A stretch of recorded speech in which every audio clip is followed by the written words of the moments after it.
Talk, it's time to rock. It's my extreme pleasure to be at least on for maybe 30 seconds before I get the spinning wheel. So I'll get the introductions done quickly, even though you know who we are, but it's always polite to do that. My name is Andrew, Hamilton, New Zealand. On the top rung here, we have Brad from Melbourne, the gigster.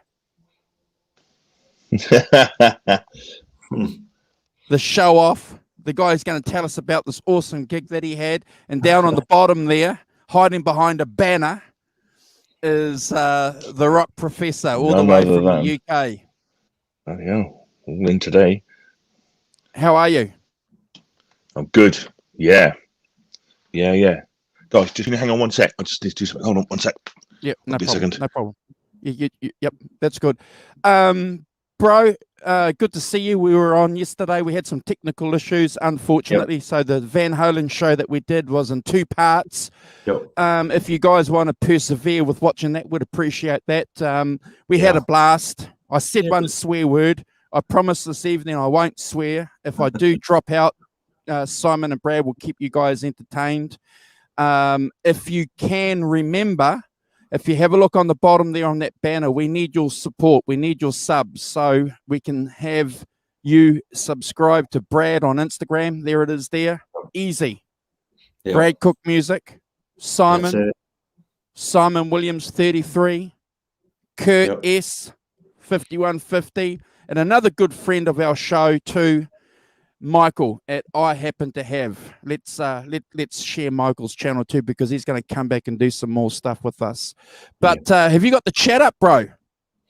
I have got the chat up. Who have we got here? We have, we got Teresa. We got the dog par, woof woof. Music therapy, Laz, Mark Tanner. Woohoo! We got the crew here. We've got Nelson. Who else we got? Yeah, looks like I'm missing a few people.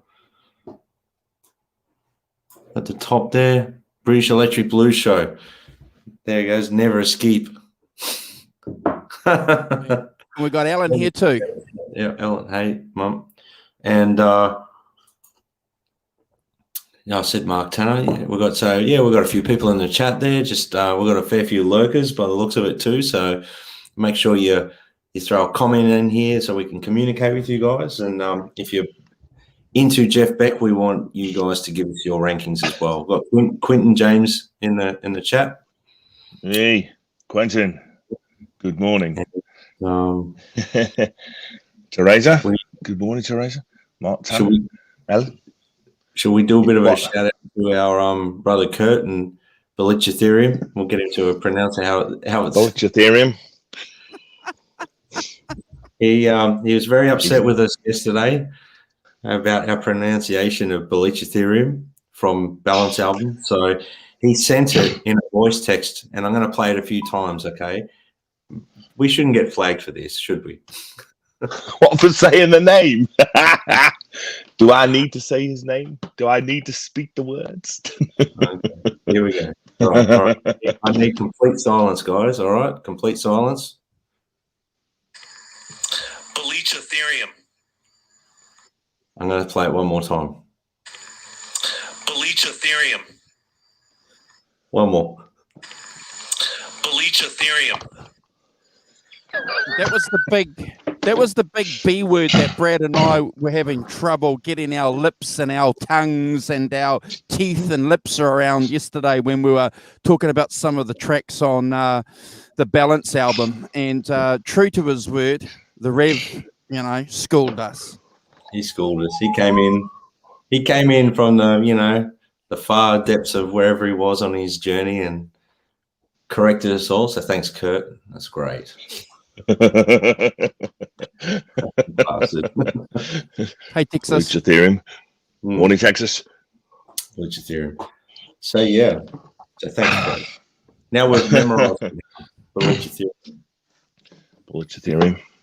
I'll never get that wrong again. I promise you. It's just one of those things. I'm sure that will always be in the mind when we have a discussion around this album. Hey, before we get into the album, topic, do we want to go through some of the pics of your gig, bro, that you did last night? Do you want to tell us a little bit about it? Is that cool? Let's do it. Let's do it. Were you gigging last night? Were you? God, Yeah. damn you. Yeah, straight out of lockdown, and one venue decided that they would run. Capacity was 100 or 105 people or something.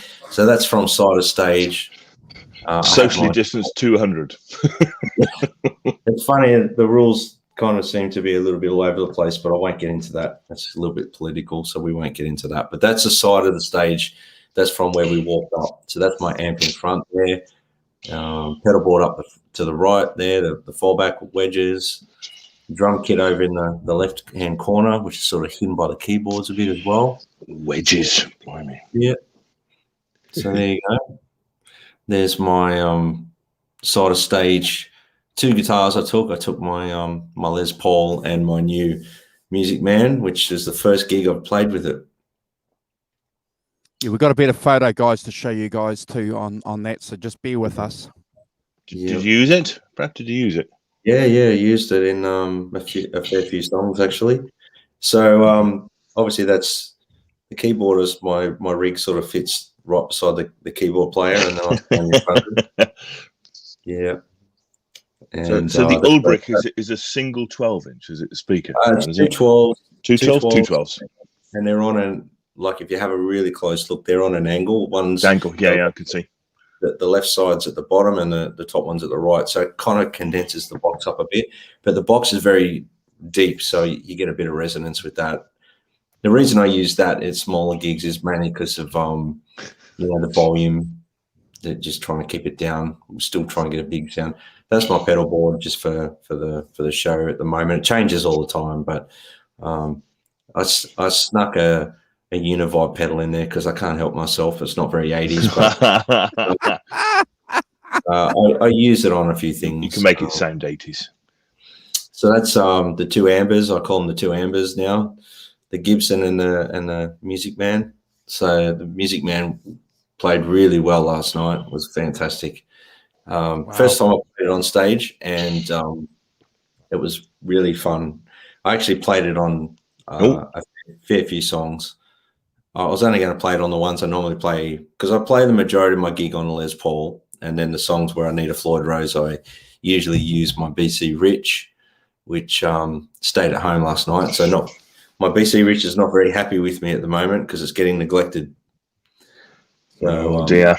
I think I played a couple of Van Halen things on that guitar, plus so yeah, there's the drum kit and that's sort of different angle.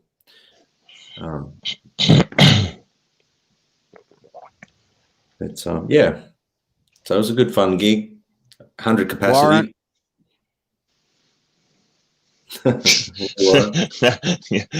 He can't untap them from the kegs, can he, Warren? To take them out, so he's got to have something else. Yeah, secretly, Warren, on the back of my cabinets, it's the dispenser. So you turn your cabinet around, pour, and then turn your cabinet back. So it's sort of wonderful. Great.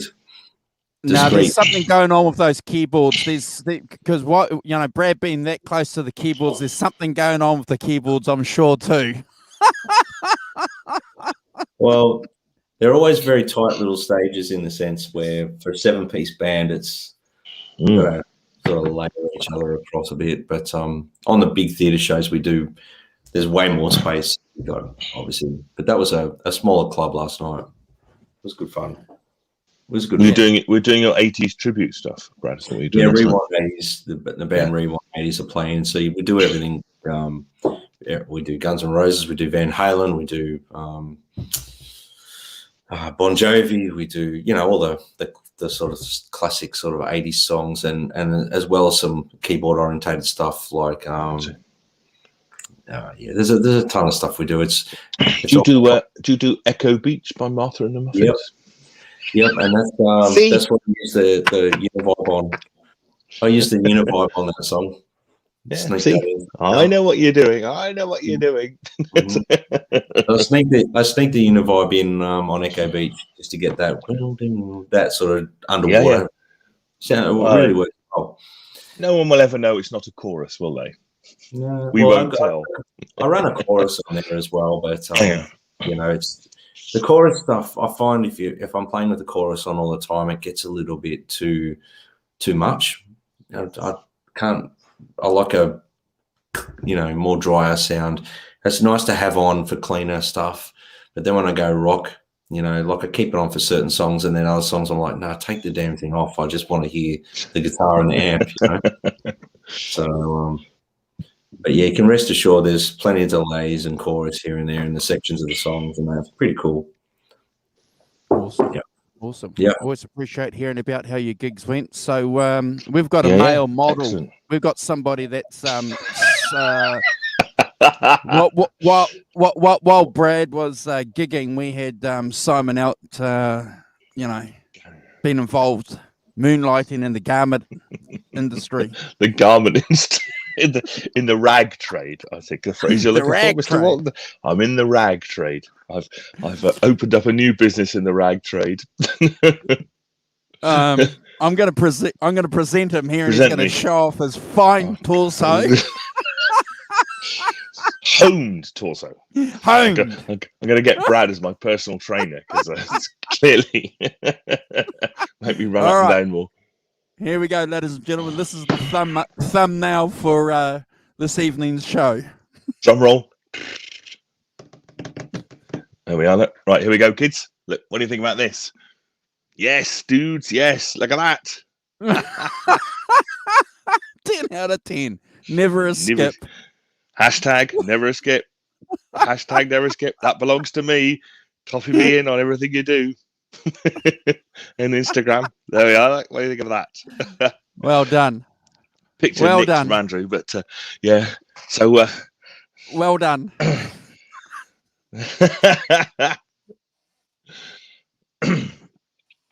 So there you are, boys. Just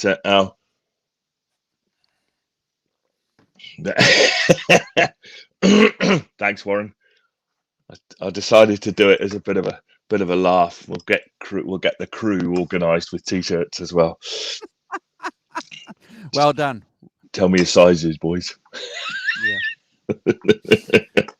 Fantastic.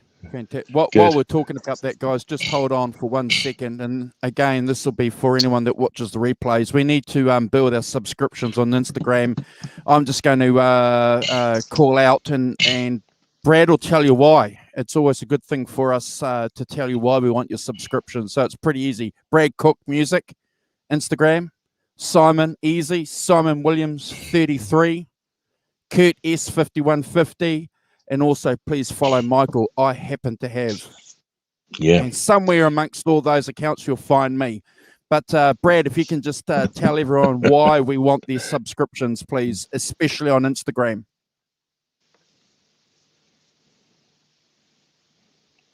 Oh, he's muted. Brad, you're muted.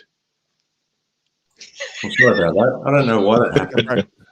Okay. So yeah, what happens is when you actually have 10,000 subscribers, you can share stories and have swipe ups that go direct link to YouTube, basically. So you can direct link them to websites. You can direct link it to YouTube. You can effectively what we can do is we can share more frequently in our stories. And you can just swipe up and go straight to what we're talking about rather than go here, go there, click this link, do that. Just makes life a lot easier for us and for you guys to stay in contact and communication with us. So awesome. It's important that we do that because we're trying to grow the channel. So if you can support all the platforms that we're on, that's amazing. Awesome.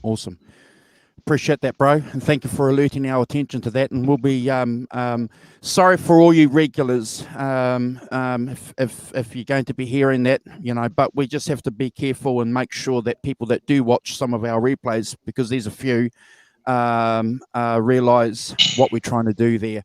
So the Rock Professor is going to introduce the album, and then he's going to rank the first track. Then Brad's going to talk about it, and I'm going to wrap it up. And this should be interesting. I'm looking forward to this album, and I won't say too much other than, Mr. Rock Professor, please tell us what we are doing today. We are doing the mighty Jeff Beck and Truth. I'd like to say that with brilliant foresight and planning, It's it's Jeff Becks' birthday on the 24th of June. So I'm clearly claiming, with all due brilliance, that I lined all these things up and I knew that months in advance. And I've been waiting for this week to come and knowing it's my choice to be able to do it. Or it's completely lucky. I'm not entirely certain, but I'm claiming without any foundation whatsoever that I did it all. It's all planned out for. Well done, Warren. Thank you so much. So I'll just do. I mean, I'll just do a quick background on Jeff Beck, who was born in 24th of June 1944, about 6 months after Jimmy Page. So they are the same age for 6 months with each other. And remember that him and Clapton and Page were born within about 5 miles of each other. It's a golden guitar triangle of southwest. So he said he first heard the electric guitar when he was 6 years old and heard Les Paul playing "How High the Moon," and he asked his mother what it was. She replied, "Electric guitar and with all tricks." He said, "That's for me." And also Galloping Cliff Gallop from the Gene Vincent and the Blue Caps, if you know who he is. Yeah, it's magnificent. Playback. So as a teenager, he learned to play on a borrowed guitar, and he went to Wimbledon College of Art, where his sister introduced him to Jimmy Page when they were both teenagers, and that's how they met and bonded. Jimmy Page said they bonded over guitars, and straight away, and clearly they went on to work reasonably closely together in the future. Jimmy Page in the Yardbirds, Jimmy Page producing Beck's Bolero and things. So I think we can safely say, one of the three great British blues guitarists, from that, Page, Beck, and Clapton. He's the great triumvirate, isn't it, of blues players from that era. So here he is in 1968, having left the Yardbirds, kicking around. So trying to find gets together with a future Rolling Stone, a kick-around vocalist and a drummer, to record an album, his first album called Truth, with Mickey Most. And I don't know if people know who Mickey Most is much, but he's not really talked about. But he was a massive producer in the late 60s and early 70s. He had a record company called RAK, R-A-K, and he produced loads and loads of massive pop hits, like Mud, Suzi Quatro, and all those guys. That was all Mickey Most, producer. And I know that, for instance, Bernie Marsden, the guitarist who was in White Snake, he did a lot of sessions for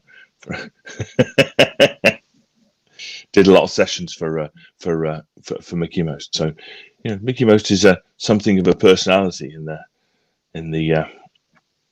this arena, and I think doesn't seem to get mentioned much, not a lot of credit, but he's the one who persuaded Beck to do a Hi-Ho Silver Lining and actually get him to sing. It's not Beck's favourite thing at all, but he got him to do it and had some hits out of it.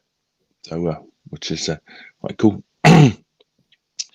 So there they are, off to early 1968, off to record Truth, and with as we know, on vocals, Rod Stewart, and on bass, Ron Wood, and on drums for most of it, Mickey Waller. I know they tried to get various other people, but they've got Ainsley Dunbar was particularly in the frame for playing, but that didn't work out. So they recorded it over 4 days, so 14th, 15th of May, and the 25th, 26th of May, 1968. 9, as we'll see, fairly eclectic tracks, really, and and really it's become an album that's become a seminal album for that blues rock sound that one of them was, certainly one of them. And I think we could talk a bit about that, about where it fits in that sort of, not pantheon, but in that list of influential blues rock albums that that we know, clearly with the Beano album in there as well. So we can discuss something around that. It was an album that not only helped to establish the British blues rock sound, later clearly than the Beano album, but it also established Jeff Beck as a kind of, as an amazing kind of melodic player, but somebody who wanted to experiment with sound and was happy to do that experimentation with recording in this. There's all sorts of feedback, and he's going for he's already got himself into some pedals and things by that stage, as we can discuss. And having a there it is, 59 Les Paul, and Marshalls, 412 cabs. Where have we heard this before? There we are. So it's clearly he's gone down the same route as the Clapton route. Really, I think Clapton is the great pioneer of this. As we've said here on before, and I think it's true that they are Beck and Paceker, fantastic. That Eric made that sound. He was the person who absolutely blueprinted that and has probably the copyright on it. and these guys all followed him. Jeff Beck clearly is followed in that footsteps in going down that route. But I think also all Page, Beck, Paul Kossoff from Free, anybody else you can imagine, they all kind of found their own sound and their own thing to do with it. I mean, I think it's worth saying, isn't it, that we say it a lot, tone is in the fingers. So they don't all sound the same. They don't sound the same by a country mile. They sound different, they play differently, they do things differently, and you can certainly tell that. There's not, even though the roots are the same, the sound that they come out with is uniquely their own, sort of thing. So I think, as I said, seminal album that we've not really talked about Jeff Beck on this show really at all.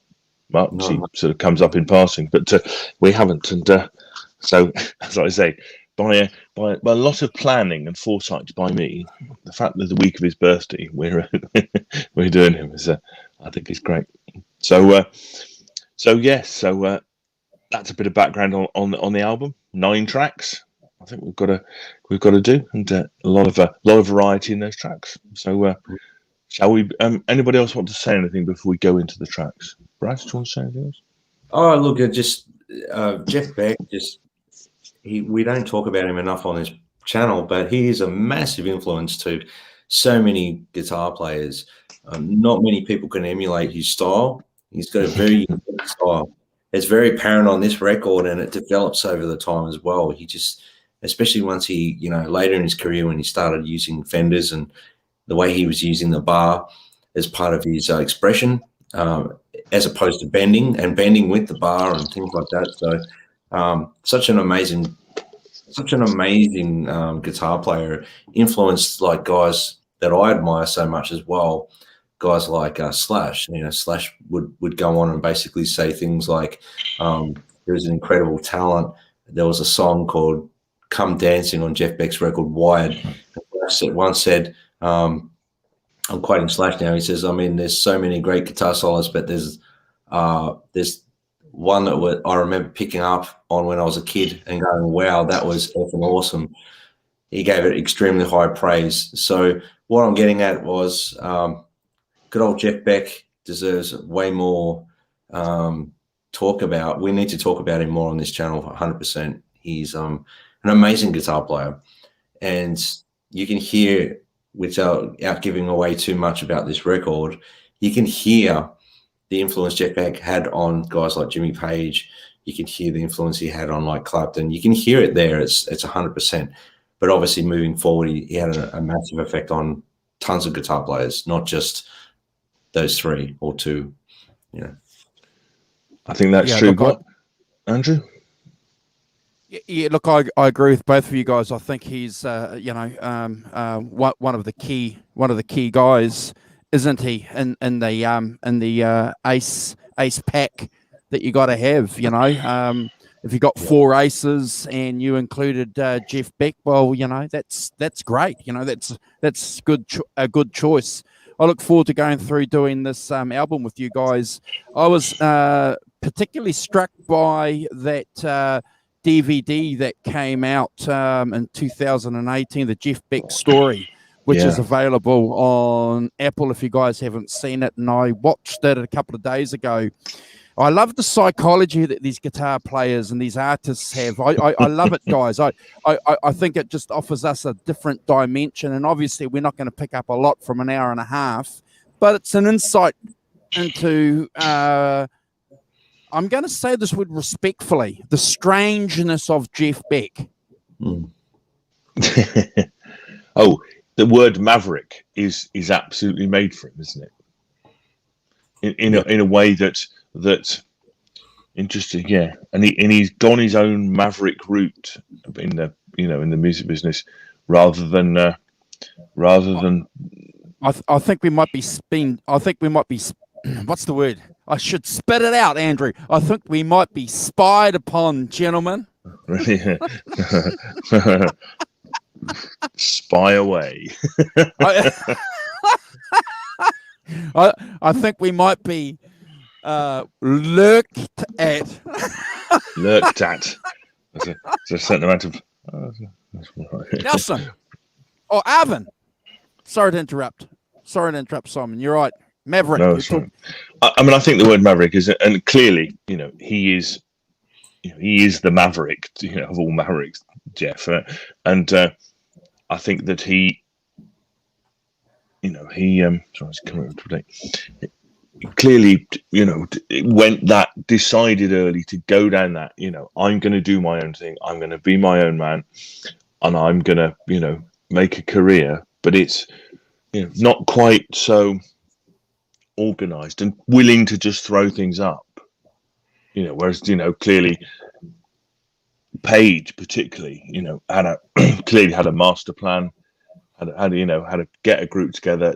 We tour America, this is how it works, and, you know, we break big, and, you know, the rest is history. Whereas I think Beck, you know, changed, you know, made 2 albums with this group and then knocked it on the head, went off and did some other stuff, just followed his nose really in a roundabout way. And I agree with you, Andrew. That documentary was a brilliant documentary, and it kind of showed him as being a sort of, you know, he's his own man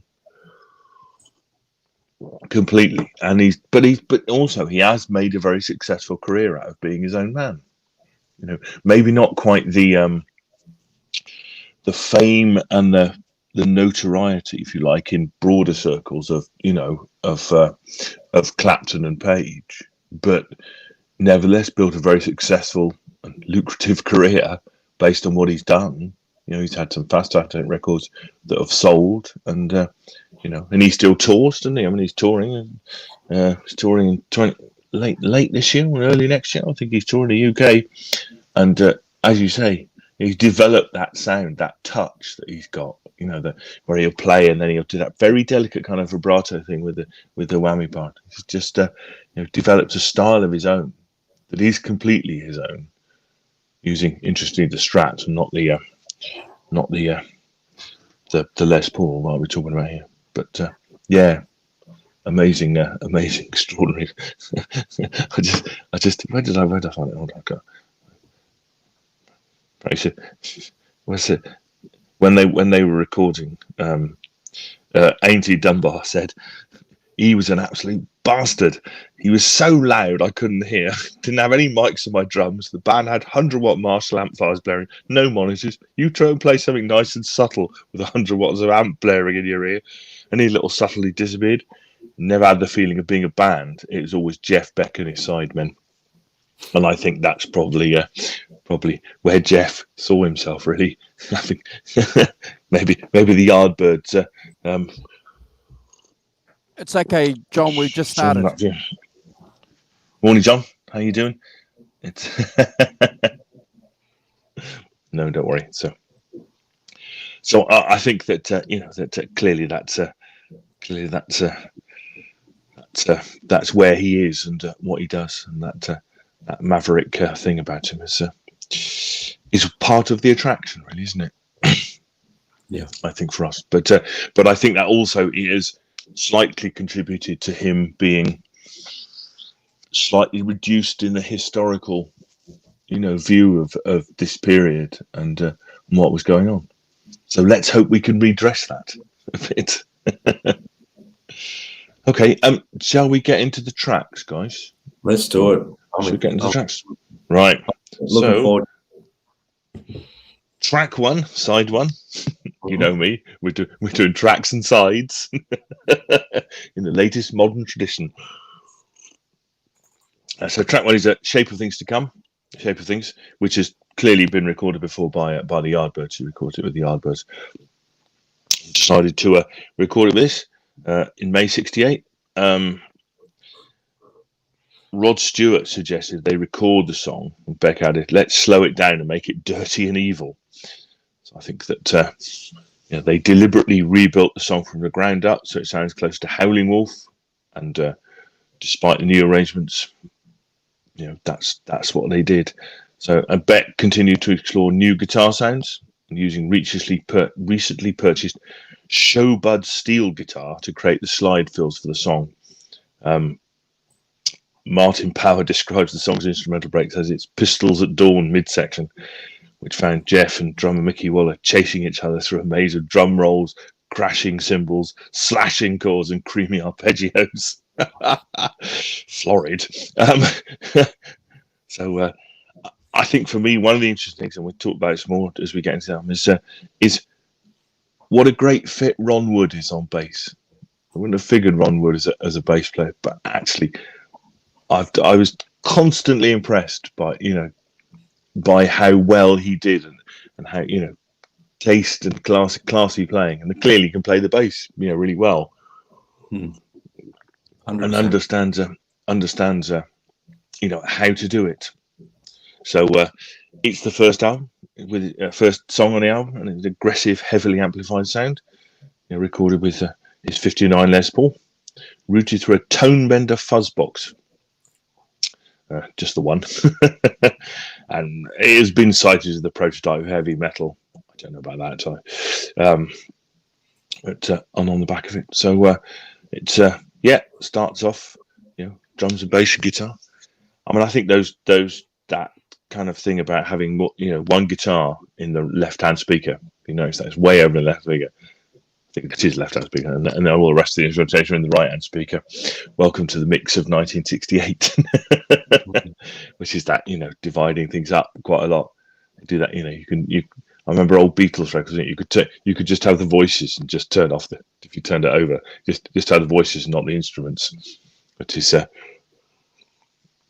which I think in a sense is kind of the sound of it. It struck me, the sound of it kind of roots that in the 60s, that kind of way of making things. I don't think when I listened to Led Zeppelin, not nearly. I mean, there was a bit of that, but it seems to be more integrated in the middle than they did on this. And clearly, I feel like it has a kind of 60s mix to it. I don't know if you guys can disagree with that. That's fine.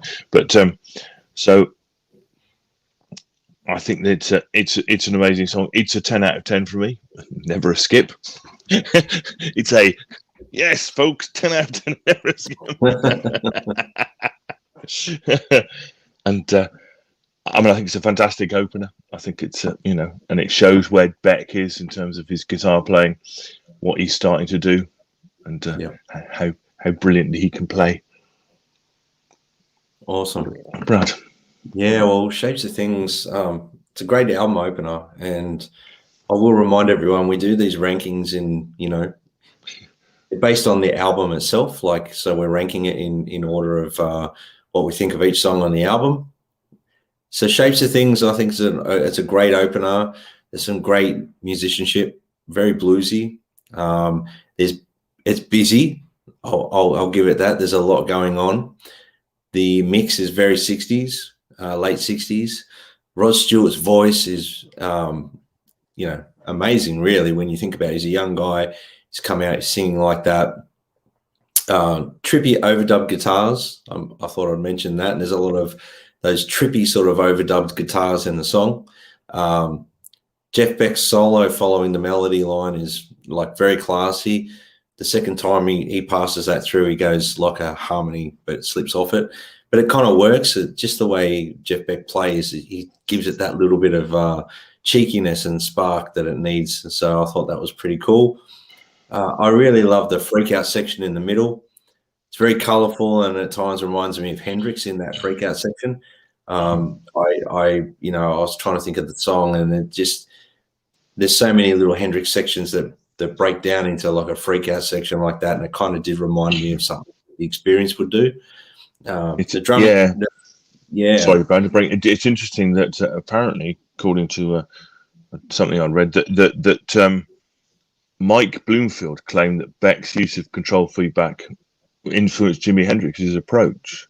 Wow, well, there you go. That's true or not, but yeah, apparently. Could quite possibly be. I mean, they all sort of followed and influenced each other a lot, so it could be definitely the case. The drumming and the bass playing is fantastic. Look, I just put down it's a great opening track for the album. I'm rating it as an album. Also, putting it in perspective, it was 68. It came out 68. Yeah, 68. So if you listen to records that came out in 1968, the mixes were all over the place and stuff. So 10 out of 10, never a skip. I haven't got the T-shirt, but I'll give it a 10 out of 10. Never a skip. So, Andrew. Guys, how we sometimes talk about the opening track on an album and whether or not it's going to be a great thing or an average track. I'm really intrigued about this opening track, and I'll tell you why. Because it starts off, as Simon says, with the bass, and then straight on we're into Stewart's vocals, and there's a lot going on before you hear any guitar, before you hear Jeff Beck itself. So me being who I am and reading in between the lines and getting everything completely wrong, because I've been doing that for 20 years. I'm reading something into this track. I think it signified a hope on Jeff Beck's part that this band was going to be something, that it was going to go on and do something. I think he was giving, with this song, Rod Stewart an opportunity to take center stage with him, even though it was called the Jeff Beck Group. So that's what I'm reading. I could be off the mark. I don't know. The track after this, I think should have been the opening track. Let Me Love You, because that's just my opinion. Because I think it just comes out straight from the gate, bang. You got Jeff Beck, and it's playing, and it's setting the sound and the tone and the mood for the album. That's just one little quibble. I'm giving this track 9 out of 10. It's not one of the best opening tracks, but I'm going to give it 9 out of 10. Do you think they did it, Andrew, because of its links back to the Yardbirds, and in fact, that kind of association thing where if you see a track that then you're likely to investigate it. If you see what I mean. I don't know if they're thinking commercial wise, thinking like that, but I could make a case for it. Someone. There is a method to my madness, Warren. Look, I think you're right. I think you're right, Simon. Let's remember, and we do talk about this as much as we like to think that these guys are these artists and these great singers and guitar players, you know, doing what the muse has given them, and they've got to do it, and it's got to come out, and they've got to take over the world with it. Money makes the world go round. You know, it's a business. Yeah. And also, Texas Jackdaw, take care, mate. Thanks for dropping by. See you, Texas. It's, and I think, yes, you're right. I mean, it is a big, you know, you know, I mean, the history of rock music is littered with, you know, people who were in bands who did solo records who disappeared into the mists of time, you know, and not nearly successful. And if you're stepping out from being in the Yardbirds, clearly a successful band from that period, and had hits and all of that, you know, Jeff played on them, you know, For Your Love and all that. So that's Clapton anyway. Sorry. But, you know, stepping out from that successful band and you make a career yourself, you want to have something, you know, one of the ways to do it is linking it back to a successful band that you might have been in. And one of the ways to do that is to do a song that you've already done. I agree with you. I know what you mean, Andrew. In terms of if you went at it now, setting out the stall of you know, straight in with Jeff, then absolutely Let Me Love You is a better way of starting a record from a purist point of view. But I think from a commercial point of view, I think probably that's what they went for. And may I say, especially if we're talking about Mickey Most as a producer, you know, the commerciality of something was always uppermost in Mickey Most's mind. Yeah. Sure. Yeah. So I think I think it's a really good point. Hashtag never a skip though.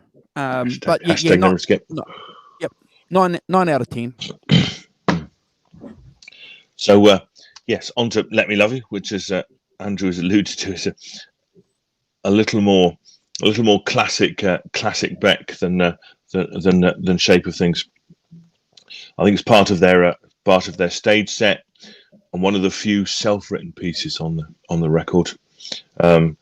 And what it does, it sets up that call and response sequence between Gar and the guitar and the voice that Beck and Stewart perfected live. So it's doing that very much a live thing. I mean, you can tell a lot of this would have been the live. It's a 4-day recording, you know, 2-day sessions.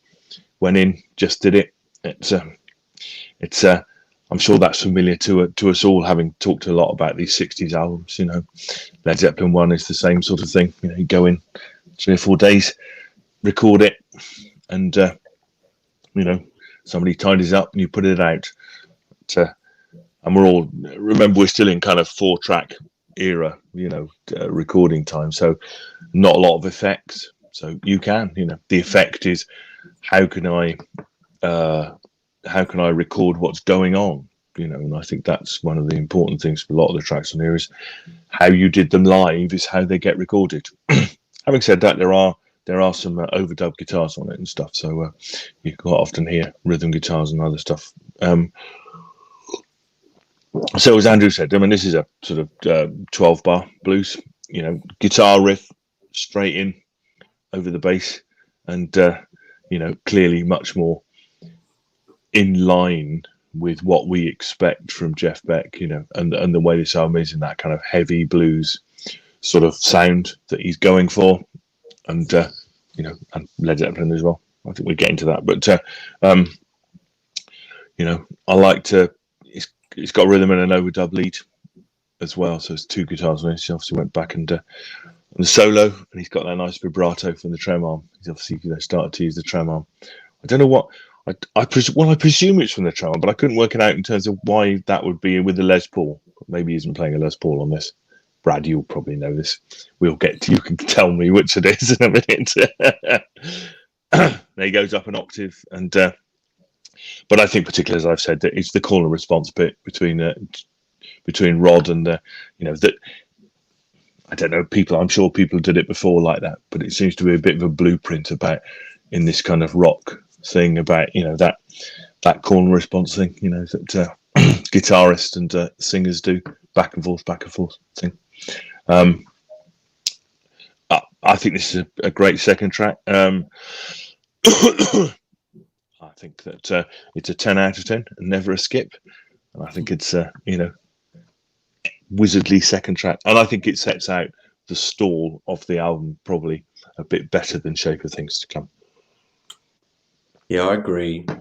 I kind of think now Now, this is the wonderful thing about how we all have opinions, and after hearing Andrew's opinion, it's making me think a little bit about the first track now, and it's actually made me think that possibly "Let Me Love You Baby" would have been a better opener, but this "Let Me Love You Baby" is probably one of my favorites on. It's one of my favorites on the album. There's some great playing by the band. Rod Stewart's voice is stellar, like it's fantastic. Yeah. The doubling the vocals on the guitar, that's really cool. The solo is uniquely Jeff Beck. I'm not sure, and it's hard to tell what he's using there, whether it's bending technique. I've lost him. You there? Are you there, Andrew? I'm here. I think we lost. I can hear you. I think we lost Simon. But yeah, we lost my train of thought there. But yeah, look, the solo is uniquely very Jeff Beck. It's blues power. The breakdown, call and response, guitar vocal part is that's blues right there. That's classic. That's amazing. I gave it a 20 out of 10. I would never. Brad score. Yeah. Yeah. Look, I agree. It's pretty close to a blues template. The guitar in is just solid. It's fantastic. Strong vocals from Rod again. I've been on the internet and got a couple of articles which have helped me give you guys something to share. It's interesting hearing that production that they did in the 60s, with the right hand and the left hand going with the rhythm and the lead. It's interesting production.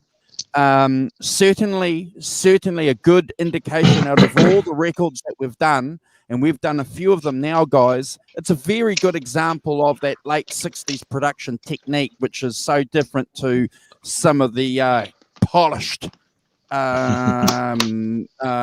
re-releases we're listening to now. So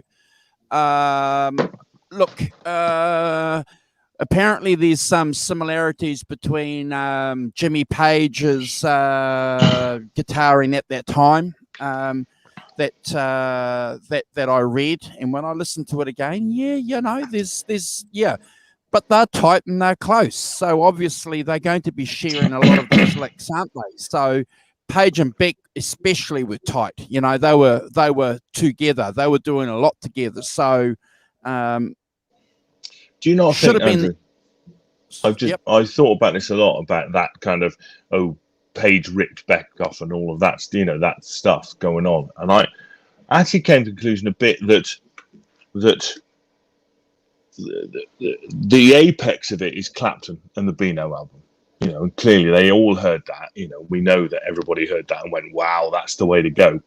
And I think that they developed the similar thing in parallel because they're the same. They have the same age. They come from the same DNA. They got the same influences and all of those things. And actually, what happens is that you get something that's pretty close, but actually Page doesn't sound like Beck, and Beck doesn't sound like Page, and I think that that for me the gap between the two bands is Mick Waller is not John Bonham, Rod Stewart doesn't sound like Robert Plant, so in effect and in effect you take, it's like anything, Brad, you'll understand, you were in cover band, you cover a song. But what happens, when you cover that song, something of you is in that cover. It's not just I have done a perfect facsimile of that song, because you're not the person. The person singing it is not. Suddenly it's you, not them.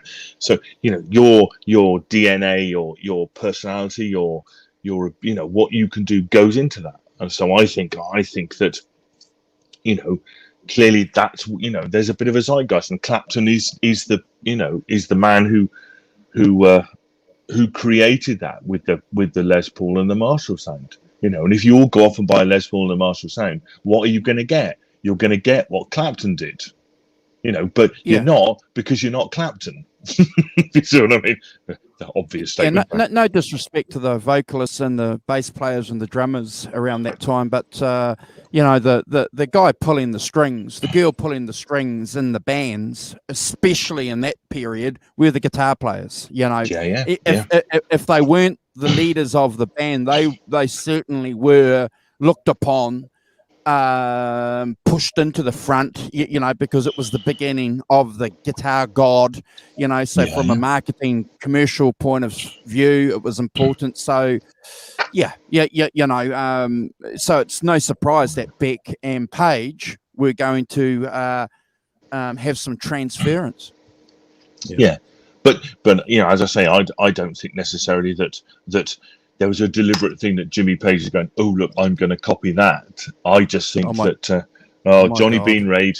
Good morning, Mr. Bean. God. How are you? Oh my God, we're being Johnny, raided. You might have to get that. Especially for you, Johnny. Especially for you, man. British Blues. See, there we are. Especially for you. Awesome. You might have to get that siren out of your pocket there, Brad. Who's the sign? Back in 1999. Appreciate you guys joining us. You guys are awesome. We always appreciate the raids. If you guys can do us a favor, please, and subscribe to our channel. Jay, it's fantastic if you can do that. And also, if you can get a chance, we would love you guys to subscribe to our. Where are we?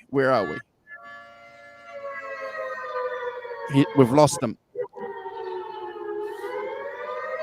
Thank you, guys. That's enough. Appreciate it. Appreciate the raid. Hit the subscribe button while you're here. Thanks, guys.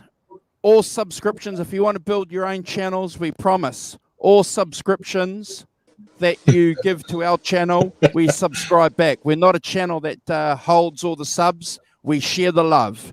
And on the bottom there, if you guys can also follow us on Instagram, if you guys have got Instagram accounts, we'll follow back to you on there as well. So stay cool, hang in there.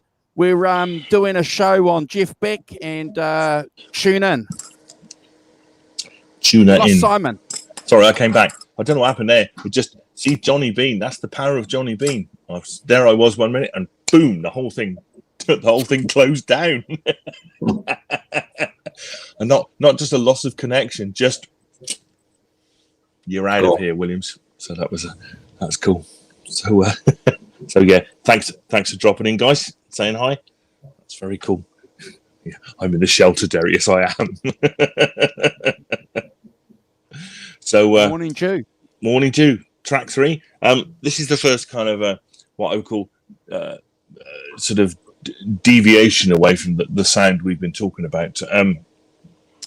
And is basically it's a folk song. It's a folk song by a Canadian singer-songwriter called Bonnie Dobson. It was made kind of better known by a guitar called Tim Harding, singer-songwriter called Tim Harding, who kind of had it, was going around, on the circuits touring with it, and that's where they would have heard it, I think, for sure. And I particularly like the inspiration. Bonnie Dobson, the woman who wrote it, said that the inspiration is a dialogue between last man and last woman left alive following an apocalyptic catastrophe. The inspiration would use the film On the Beach, which is about the survivors of virtual global annihilation by nuclear holocaust. So very clearly very prevalent in the late 60s, nuclear disarmament and things. It's and they, as I say, they picked it up from Tim Rose, not Tim Harding, but and giving it a dirge like solemnity from Beck's breathtaking mastery of the wah-wah pedal. Hey, the wah-wah enters. Yeah, and I think my favourite thing is that they have bagpipes. Rod Stewart wanted bagpipes. Oh dear. Which Beck described as slightly sharp pipe blasts and mist bloody naff Scottish Highlands and Dawn thing, which is such a typical Jeff Beck thing to say, isn't it? You can hear him kind of doing that. But yeah, I think it's a fantastic. I think that this really showcases Rod Stewart's voice. This really shows what a great singer he is, and I think it's a beautiful song, and they do it brilliantly. I think that it has that kind of guitar, but it also has piano on it as well, to sort of carry the melody with, and as we said, wah wah on it as well, and a break with busy drums and guitars. I think so, and bagpipes to bookend it as a guitar piece. But so I give this a 9 out of 10. But I never skip. I think it's a particular thing. I can understand if you go off at the first tangent, but clearly it's sort of in keeping, and having talked about it a bit, I think it has echoes of that Led Zeppelin thing where you go into the folk thing, don't you? When I know that Jimmy Page definitely had all in that West Coast thing, which Tim Rose was a part of, and so 9 out of 10, never a skip, and very cool. Brad. Morning Dew for me, it's continuing that trippy 1968 vibe. I know it's a folk song, and I know it's recorded a lot earlier than 1968, but they went. You can feel that 1968 trippiness in the way they've recorded it. Very heartfelt vocal from Rod Stewart. It's great wah playing. There's some amazing wah playing actually through this track. Thumping bass from Ronnie Wood. Some great drumming and tambourine use as well. And for me, listening to this, it puts you in a bit of a time zone of 1960, late 60s for me. Like, it really does put you in that place when you analyze this track. If you try and go into a meditation when you're listening to it, you could almost end up back in 1968. That's what it feels like. So for me, I gave it an 8 out of 10. And I really think Rod Stewart shines on this vocally. Andrew. Yeah. Look, I agree with you. I can't add much other than what I've read. Apparently, the arrangement of this is apparently due to Jeff himself. So gives you a bit of a hint of where he wants to go sonically, doesn't he? Where he's going. So when you plot his career, and if you want some songs on these early albums to sort of see where the line in the sand is, this is one of them. It's one of them. Great Rod Stewart lyrics. Certainly, like I said to you guys at the beginning of the show, I'm sure there was a band vibe. I'm sure they wanted this to be Led Zeppelin or a version of Led Zeppelin or something, because of the way that they were sharing the leadership and starlight and spotlight responsibilities. Meditative, hypnotic, part of that psychedelic scene, which is still going on, isn't it? At the time. I'm going to give this an 8.5 out of 10 because I was, I was looking at a 9. But I'm just looking here. 8.5. I'm going to stick with it. Never a skip though. Never a skip. No. It has a thing about it, doesn't it, that makes it part of the album, and bagpipes in rock. It might be short, Derek. More of an EP, I think. Bagpipes in rock. Yeah, ACC, and this one. There we are. That's definitely an EP. Which is lovely. Yeah, you're right. That kind of West Coast vibe. I don't think that trippy thing. I was reminded a bit of Quicksilver Messenger Service. Do you guys know Quicksilver Messenger Service? John Cipollina. That kind of, he does that a lot. Fantastic. If you don't know him in the chat, check him out. Quicksilver Messenger Service.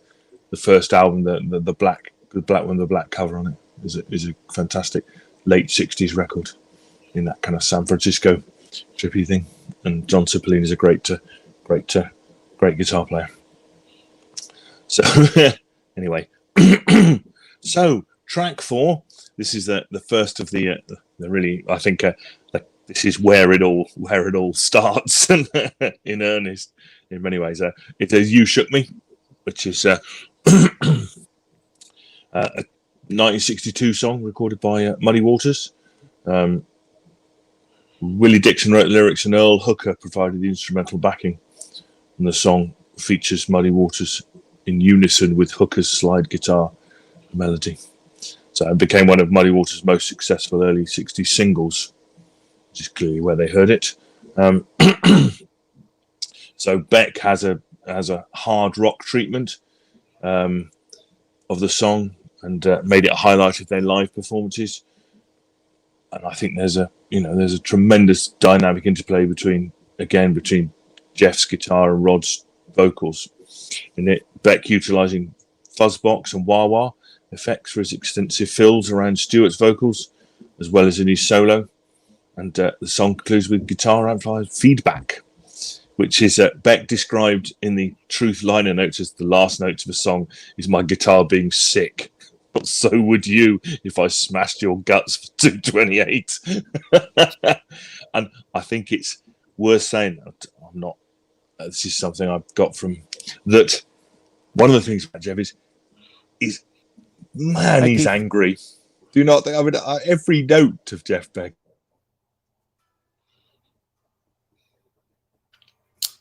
I think we've lost him again. It was you. Okay, we'll wait till he comes back. But Mullif can tire. Can do it. Mullif can tire. It was you yesterday, Andrew. That's me today. It was you yesterday, and now it's Simon today. I'm going outside to hit it with a hammer.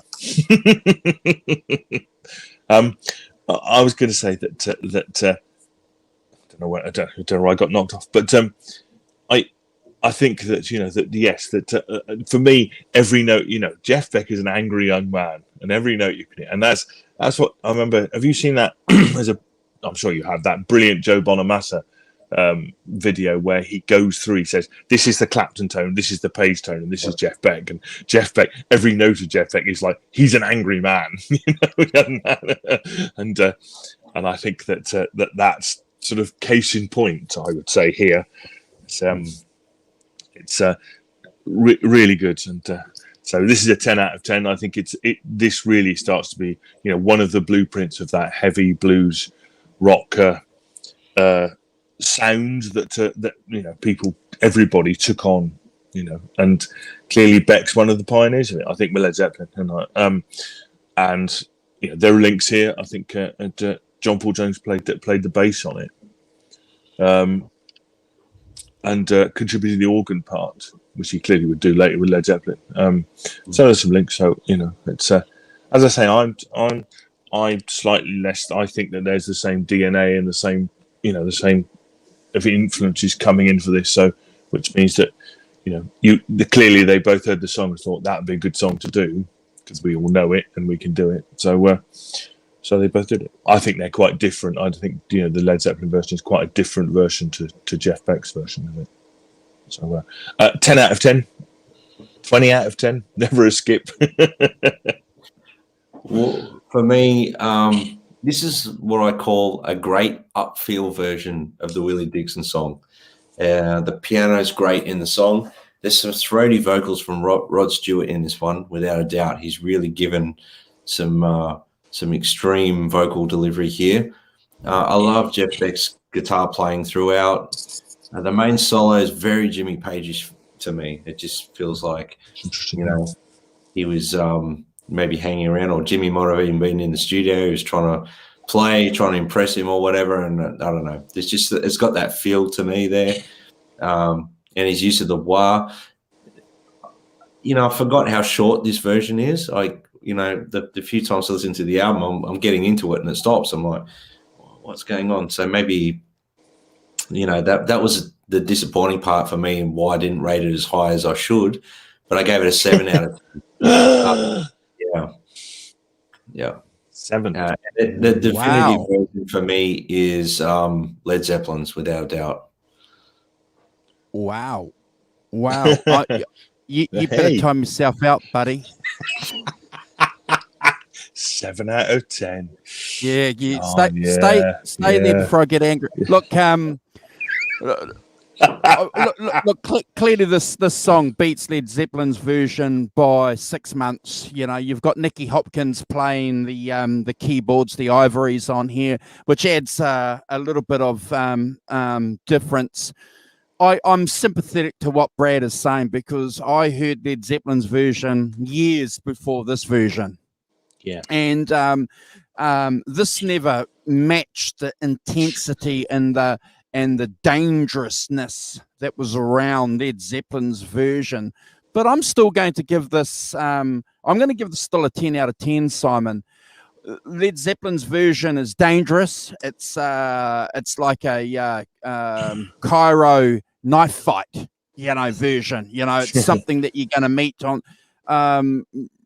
Beck's version is a sexy version. It's a lounge bar version that some of the rough lads are going to come into and still sort of understand. It's where you're going to take somebody for a Friday night date without being knifed in the back. Cairo knife fight.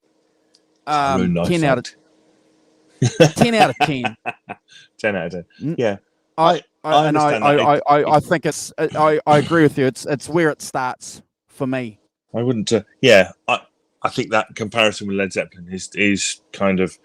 Clearly, it has to be there because they're the same song, but I don't think this is a lesser version of that song. I don't. He's changed. He's changed his. Yeah, he changed his avatar. Yeah, well done, Brad. I don't. I think that just because they're the same. They're not done in the same way. Nobody's as heavy as John Bonham and that. That drumming and Led Zeppelin thing. It kind of like it gives it a. You have to come back, Brad, because Simon's in the garden smashing his great version.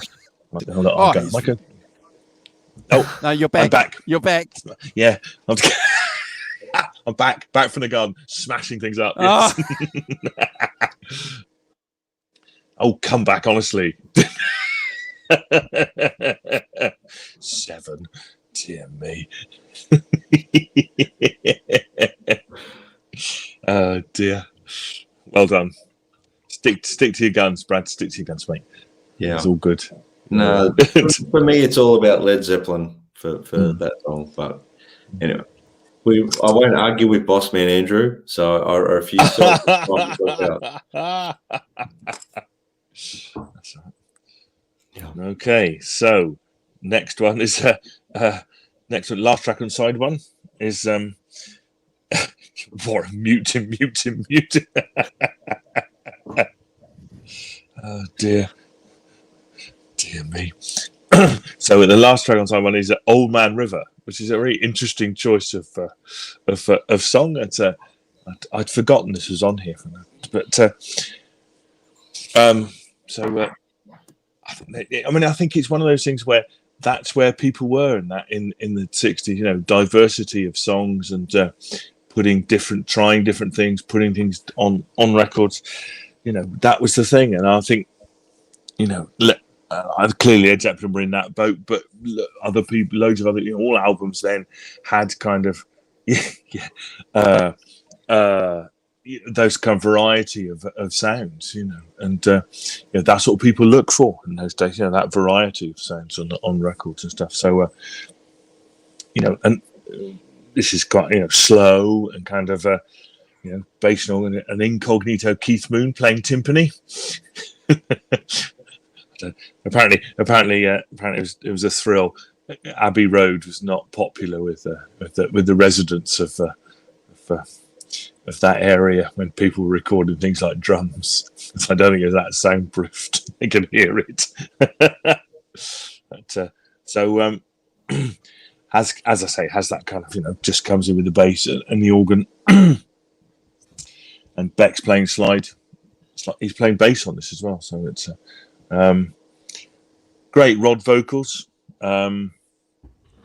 with things like when he drops down a whole octave when he's singing in chains and things. Pan guitars that swoop from one side of the speakers to the other.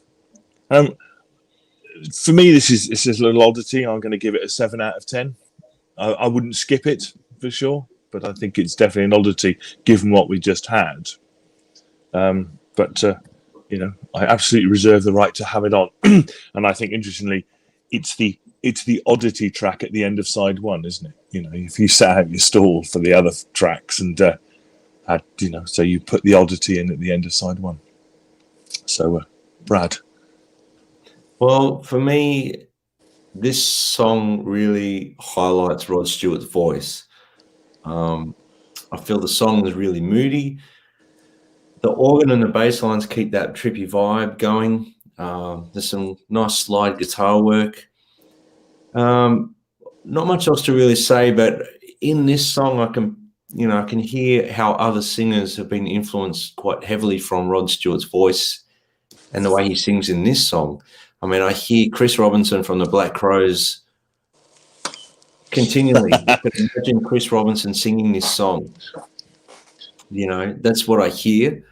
There's a ton more singers that I can think of, that would fall in line with this as well. But even modern day singers and bands, there's a band that's been around for the last 8 or 10 years called Rival Sons, and I hear some of that influence there on their vocalists as well. So for me, I gave this song a 7 out of 10 in the context of the record. But the highlight for me on it is definitely Rod Stewart's voice. It's interesting you talk about Chris Robinson, isn't it? Because with Jimmy Page doing that live at the Greek thing with the Black Crowes and stuff, it's yeah. Sorry, Andrew. 100%. Andrew. I'm just Dog Power is right. So both of them did Willie Dixon. It's a Willie Dixon song. Yeah. You shook me. Yeah. So look, guys, I'm bold. I'm bold. Brassy. And I'm not scared. I'm not scared to tell the truth. Testify. I'm the traveling preacher man. Oh yeah. Okay. Look, guys. The timpanis in this song drive me crazy. I hate it. I can't. It just gets in the way of what could be a great song, and I don't know what possessed them to put them in the song. I did a bit of research, and oh my gosh, Jeff Beck decided it was Jeff Beck's idea. So, are you suggesting that Mr. Beck doesn't have impeccable taste? Well, I think he was trying to tell some kind of story with. Look, Simon and Brad, and you cats in the chat. I'm sorry. It just annoys me. It annoyed me 20 years ago when 30 years ago when I first heard this album, and it annoys me now when I've been listening to it. It could have been a great song. Could have been a great album side ender. So I'm going to give it 6 out of 10, guys, and it's often a skip. Well, normally I'd give you a timeout for that, Andrew, but I'm not going to because I agree in a sense. Well, I think we've all, you and I gave it a 7. Andrew's given it a 6. We're not in a different ballpark, are we? We're not. It's not somebody sticking out like a sore thumb for having given it 20 out of 10. And go, God, it's a masterpiece. Well, I don't think so. I think it's a curio. I only gave it a 7 based on the vocals because I thought the vocals delivery was amazing from Rod Stewart. I'd give it a 7 for lots of reasons. I mean, I think that I like the guitars. I think the guitars does interesting stuff. I like the vibe of it. I'm not nearly so put off by the timpani as Andrew is. So I think it has a feel and it has a vibe to it that I think is great. But I think it's one of the the slightest songs on this album. So definitely only a 7 from me. And I mean, we've lost him again. Like I said, Andrew, I think it was your turn yesterday and Simon's today. Yeah. Oh, Oh god, the spinning wheels of doom. Sorry, guys. It's typical, okay. isn't it? When it's your album, of course, he's spinning wheels all the bloody time. No, I was just thinking that's clearly why they put it at the end of side one, isn't it? It's where you put the Curio track on side one as a thing. Yeah. So okay, cool. So over to side two. Yeah. We're in the modern way of two sides, and first track is a short version, instrumental version of Greensleeves, played by Jeff Becks on a Martin D18. It's interesting, isn't it? It's a sort of addendum to side two, really. Just a little palate cleanser before you get into the meat of side two, and there is plenty of.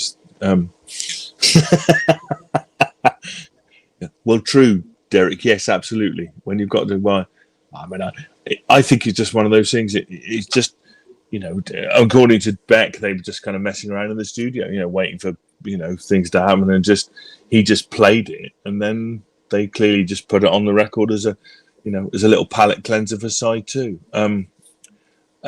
This is a 7 out of 10 for me. It's not a skip. It's too short to skip, but again, it's kind of another curio to me. As well, I'd start side two with it myself. Not sure I might have put, as Derek alludes to, I might have maybe recorded another song with Rod Stewart and put that on instead. But I have no wild objections to it. It's a beautifully, he plays it really well, and it's all good. As I say, just a bit of a curio for me. Yeah, for me, look, I'm a sucker for really nice acoustic tones, and I really enjoyed listening to this time. I mean, through the years, I probably would have skipped this, because I was wanting to hear more blistering Jeff Beck electric guitar playing.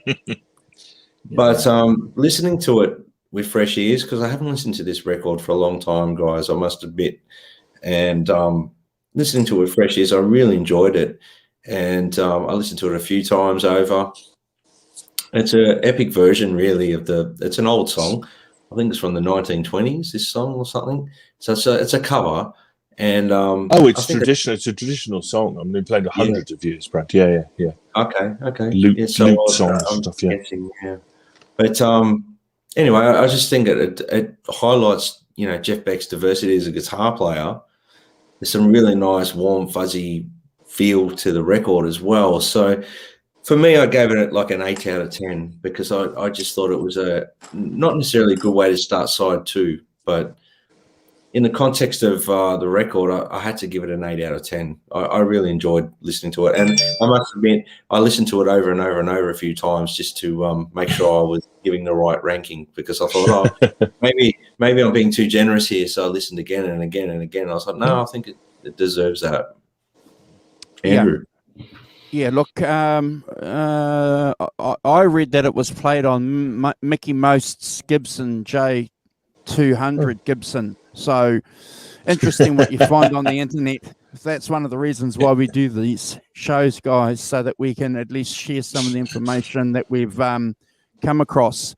It's a lovely little ditty, as John Lennon used to always say about some of Paul McCartney's songs. It's a lovely little ditty.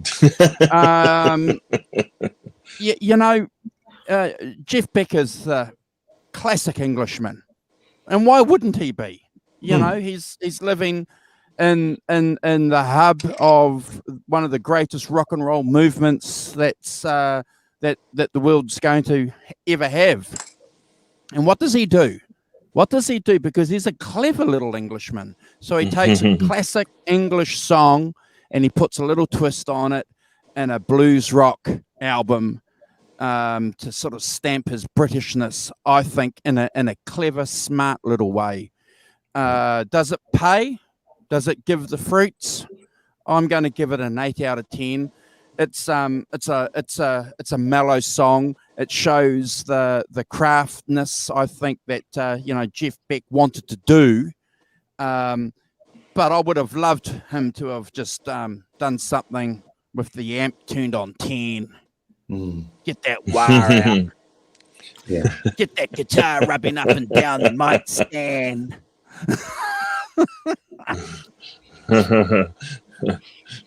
For sure. Yeah. It's a beautiful ditty.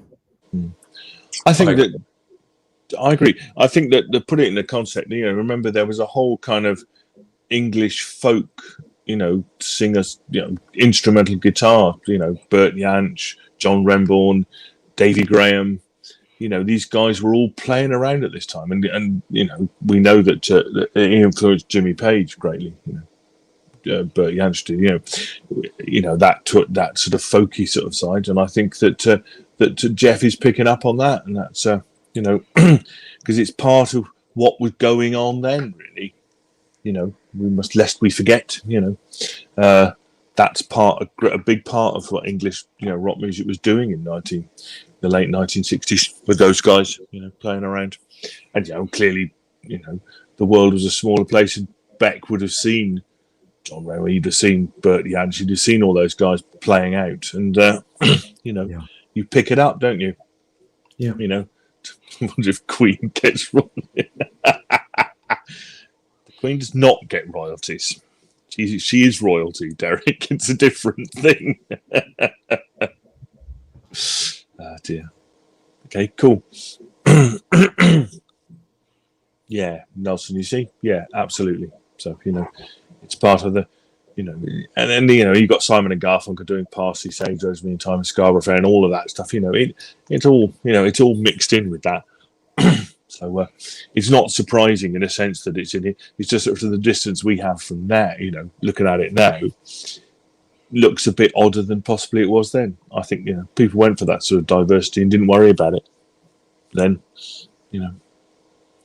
Anyway, track 2, Rock My Plimsoll, which Jeff, Mr. Beck, has accredited himself. For me, clearly, this is a remake of Rock Me Baby. So never mind Led Zeppelin stealing songs and making it their own. I could find no writing credit for anybody else. But, I did go listen to a couple of other versions of it, really good ones. But so I think this is back to the sort of the back to what we think of this album, this great sort of blues rock sound with Ainsley Dunbar on drums for this one track. It's a 12-bar blues, and you can find many versions. I saw a great version with yeah. Did you think so, Dolphin? Did you not like it? Did the back and forth speaker thing on the guitar? Was it, okay. I didn't particularly annoy me. I don't think. I don't know. It's just one of those effects, isn't it? It's a kind of peculiarly kind of 60s effect that oh look, I've got a new thing. One slightly feels, let's use it. Maybe a little. It didn't annoy me. I have to say it didn't annoy me. But I think it's, it's again, great singing from Rod. I think there's a fantastic solo, great heavy sound, and blistering. Every note is an angry Jeff. It's where it kind of comes out, and it's got again that guitar call and response thing, the classic thing that we've come to know and love. Play a bit, sing a bit, play a bit, and Beck is a tremendous player of that. I have to say, blasting away between the lines, and this is a 10 out of 10 for me. I really liked it, despite the cheeky.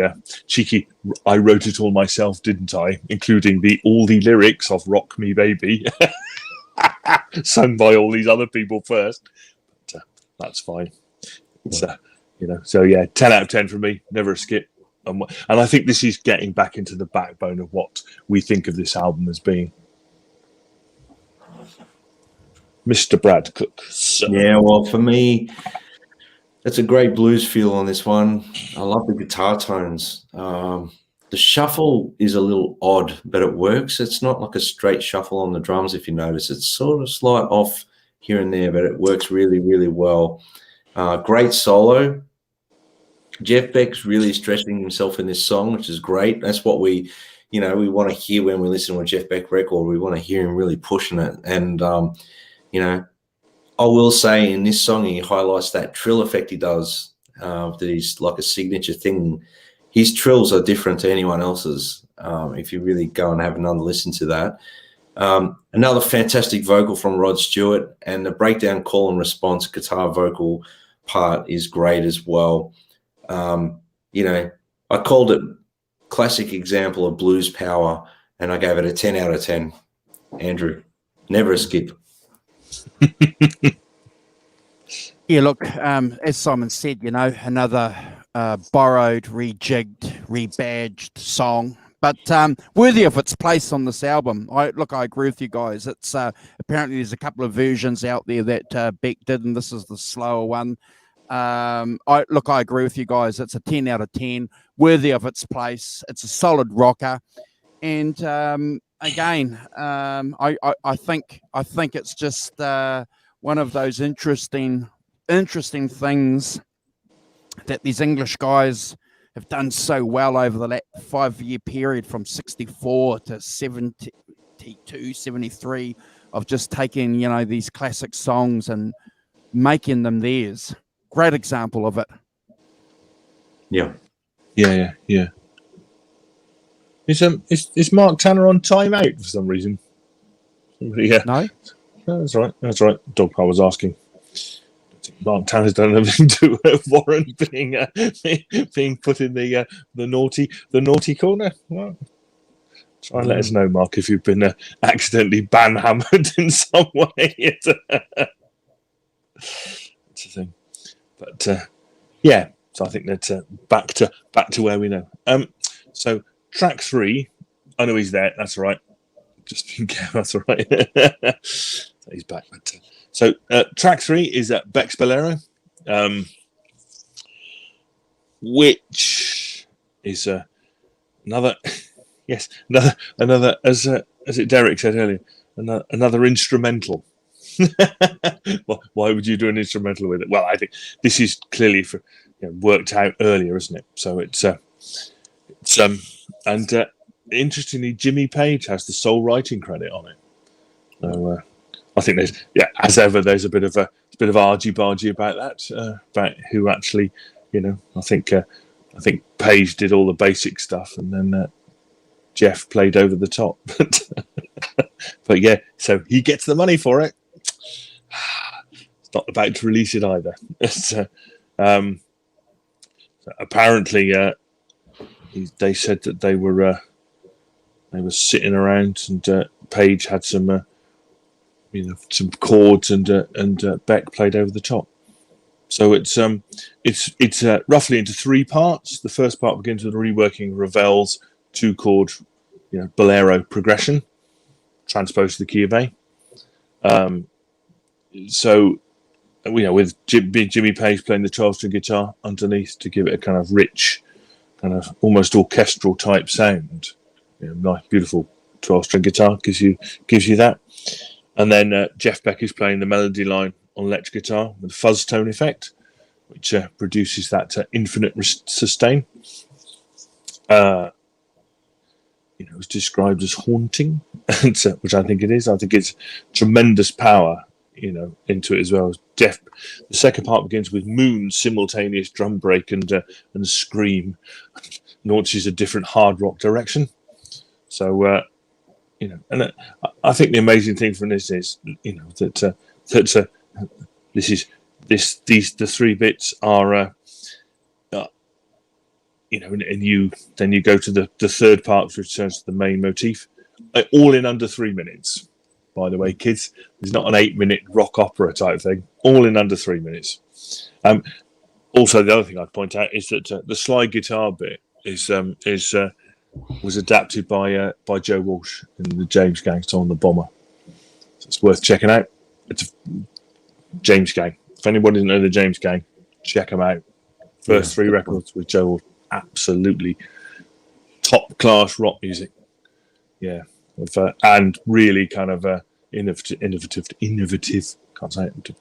So this is a 10 out of 10 from me. It's an absolute classic as far as I'm concerned. Never a skip. You're starting to get that little accent after it. Yeah, I'll do it deliberately now. Just Well, I got one of those. I think it's a musician's thing. I always think the musicians, if you're good at, I'm good at picking up languages, yeah, but also accents and everything else. It's just terrible. So you get around too many southern hemisphere, and I start slipping into it. Well, for this song for me,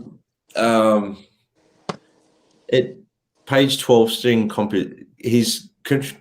let me start again. His 12 string, the word 12 string just twisted my tongue then for some reason. His contribution in composing is the genius behind his future works with Led Zeppelin. You can hear, if he's been a major composer of this song, you can hear where songs like further down the track with Led Zeppelin have evolved from, if that makes sense, what I'm trying to say. Some great playing from Jeff Beck here. Great guitar tones. It's quite heavy in comparison to the other songs on the record. It has epic qualities to it. The piano's a nice touch. The bass and drums are thumping along nicely, and Keith Moon's on drums. And is it John Paul Jones on bass in this? I think it is. Yeah. No, Hopkins on piano, was it? Yeah, I think it was Hopkins on piano. I think it was. Yeah. Keith Moon. Keith Moon's on drums. Keith Moon on drums, yeah.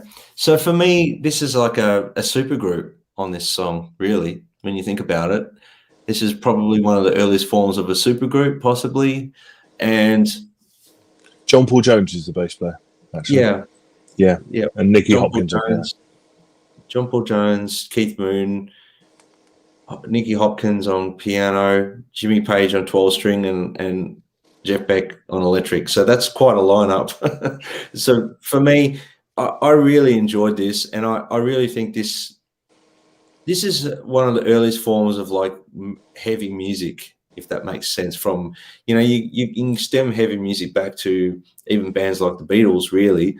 But in my opinion, I can hear where things have evolved from this song in Led Zeppelin that have become quite heavy songs. So I gave this song a 20 out of 10 and a never a skip. Good, because it's a stone cold classic. It's an instrumental that's both out of time and totally timeless. I love it. The next three songs are the reason why you've bought the album. Beck's Bolero is it should be there with Stepping Out, Hideaway. It's got to be, and I'd like to think that our show could contribute to the recognition of this instrumental, especially. Glad that Brad and Simon mentioned the supergroup aspect, because I think that's probably one of the keys to the song too.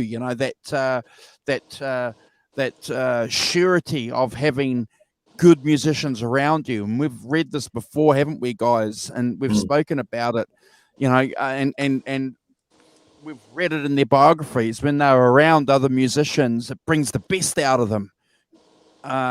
And certainly this song or this instrumental does. And I'm glad that we've been put under the acid by Warren, because if this song does not get a Brad score, I'm out of here. He's gone. I'm changing my thumbs up to my down. I didn't see that. I'm not looking at the chat, Warren, but I just nice. But I just saw that now. But we're not bullshitters. We're not bullshitters here, mate. This is a 20 out of 10. This is the next three songs for me are it for the album. So if that's letting the cat out of the bag, but this one here, the bag. Oh, look, you've spoiled the plot. You've told us who the murderer is. Oh, 20 out of 10, and it's never a skip, and it's a defining Beck number, isn't it? Yeah, clearly, yeah. And I think that you're right. That thing about having great musicians around you and stuff is really interesting. And also I think that it's also that thing at that time before they were. Remember, this is before Led Zeppelin had really started.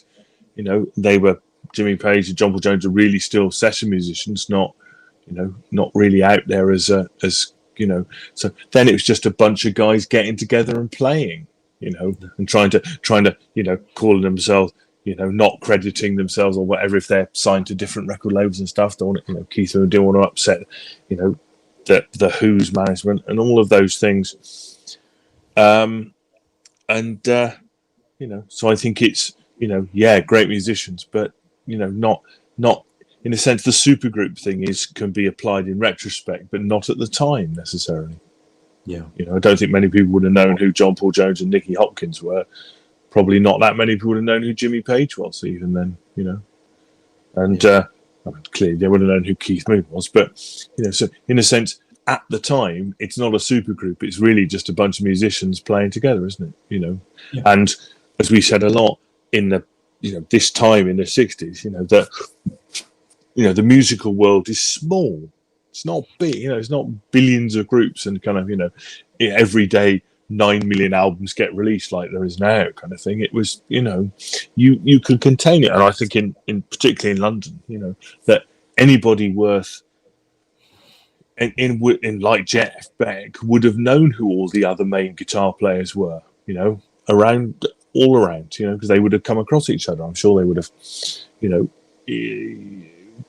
cross paths. All of those guys, you know. I think it's in those days it's relatively easy to keep track of, you know, the other young guys who are coming up playing guitars. There's not millions of them, you know, in the same way. So I think that it's a kind of, you know, the historical retrospect is it's a kind of super group. But then I don't think it was viewed like that. It was just a bunch, you know, you get the guys in to play the song, and you know, Page would have known John Paul Jones, and if he's, you know, involved in the production of it, then, you know, you get your mate in to come and play, don't you? Because you can trust him to do a good job, kind of thing. You know, you know what to do. Anyway, so fantastic. So. Okay, so track 4 is on the side is Blues Deluxe, and I think my favourite thing about this is you know, it kind of starts off with that piano, it's a sort of slow blues basically, and with lots of shouts and screams, which come from the Beatles' reception of the Empire Hall, Empire Pool, Wembley. They just took the crowd sound and attached them on to make it sound liver than it is. I think, you know, great singing from Rod. You know, hey Hugh, how you doing? Great singing from Rod. I think, as again, I'll go back to, you know, I think great bass playing from Ron Wood. I think Ron Wood is kind of almost the unsung hero of this. I think his bass playing is really good on this. And I for one, going back to it and listening to it, you know, with a critical ear, if you like, was like really, you know, it wasn't just follow the bass notes kind of thing. He really contributed, you know, strongly, you know, bass guitar, you know, to the songs and the way that they're sorted out. So it's you know, a great solo again by Jeff, you know, swooping, and he's obviously wrestling with the guitar in his Beck manner. It's a 10 out of 10 for me. Never a skip. I think, as Andrew says, this is, you know, the meat of, you know, this is the real meat of this album. These tracks at the end are kind of, I think they're fantastic. Showed Jeff off to his at his best, you know, doing what he does, sound wise. Yeah. Brad. Well, I agree, Simon. I'm not going to touch on everything you've sort of covered, but for me, I've got to make a strong point by saying vocally this is a masterpiece as well. The bass, the drums are fantastic. I hear some real similarities here to Led Zeppelin. The guitar playing is all class and blues power. There's no other way to describe it for me. I love the very vocal sound, the reverby effect or whatever they've put on his voice as well. The piano has a cool feel to it, but once the guitar solo kicks in, it's just classic Jeff Beck to me. So I have to give this a 10 out of 10. It's never a skip. And I'm looking forward to seeing what Andrew says. Yeah, okay. Looking at my notes, and yeah, okay. So Nicky shines on this song too, doesn't he? Nicky Hopkins, just fantastic, just absolutely brilliant. Love it. Love the way that it's just seems. It's a seamless dovetail into the to the whole thing. Apparently, it's got some resemblance to BB King's Gambler Blues. And I'll be honest, I didn't get an opportunity to check that out because it's been about 15 years since I've heard Gambler Blues. But I thought I'd keep that in my notes, though, just to ask you guys and check the cats out in the chat to see if that's correct, because I can't remember that. But love this version. Love Bonamass's version on Blues Deluxe too. I love it. Interesting. I was having a chat to Carl about this. We had some lunch yesterday, and I told him that we were talking about this album, and he thought this version of the song was a little bit dated. He didn't like this version of the song, which is interesting. So, but I still ate with him. We still maintain our friendship. You mean you just accept that he's wrong? It had something to do with him buying lunch too, I suppose. He bought lunch. So did he? Well done. Did he take you somewhere good? Was it good? No, it was just at work. Was it a restaurant? Chicken. Was it three courses? Work. No shit, no. He's not that rich. Expensive lunches? Gotta be careful. He might be lurking. He lurks. He lurks. Does he? Here. Does he? Well, if he's lurking, yes, we're saying it. Hey, Carl, just so you know, I've got to put it out there to any lurkers. We know who's lurking because we've got an app that shows us. What's a spy app?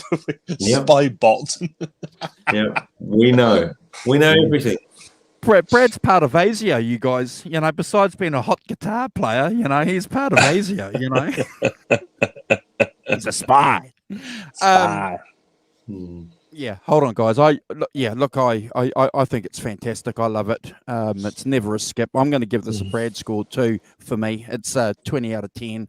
I think going from Beck's Bolero to this, it's just it's like Eruption, and you really got me. Yeah. I feel the same way, Andrew. Definitely. Fantastic. Yeah. It's interesting. I think that you were saying about Carl saying it's a bit dated. We talked earlier about it being quite a 60s production type thing. I presume that's kind of what he means about it, is that there's a certain element of, if you'd mixed it going into the 70s with maybe more tracks and a different way of doing things, then you would possibly mix it differently and do it differently. But, it is to some extent, it is a sound of its time, not a sound out of its time, which is, it's different. But it still makes it a 20 out of 10, 10 out of 10 for me as well. So, and as I say, I think this is interesting. You get to the back end of side 2 to get to the real meat of this record, and where the really strong blues tracks are, which is a bit odd, really. But we could talk about that in a minute. But so wait for the next song. Wait for the next one. For the next one, yeah. Well, the last track on the side 2 is "I Ain't Superstitious" by Willie Dixon. So, just go back to the previous one, Andrew. I'm amazed you can come up with the idea that the last one sounded like another blues record. I'm astonished. That's never happened before, has it? Oh dear. Yes, Warren, why are you like?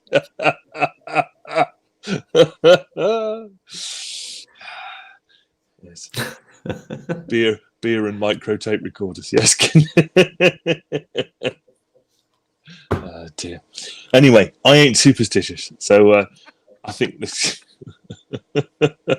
It's funny. So the first thing that struck me about this record is the opening riff. Da-da-da-da, is what Joe Bonamassa uses at the beginning of his version of ZZ Top's "Just Got Paid" from the Albert Hall. Yeah. If you don't know that, he goes, he plays it, da-da-da-da, and then he goes and points at the crowd and stuff like that, and then he goes into ZZ Top's "Just Got Paid" rather than "I Ain't Superstitious." But it's one of those things you go, I know that guitar riff. Wait a minute, and then you spend 10 minutes rootling around trying to find out remember what it was. Yeah. Oh, yeah.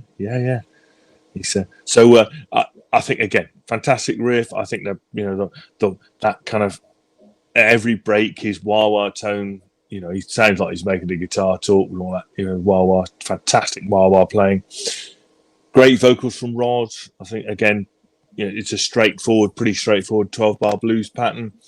The bass and drums holding it down, and I like the fact it goes, it drops down, there's a crescendo, and then it drops down again, and you've got those kind of dropouts that I like. I like that sort of thing. It gives it a dynamic that I think is really cool.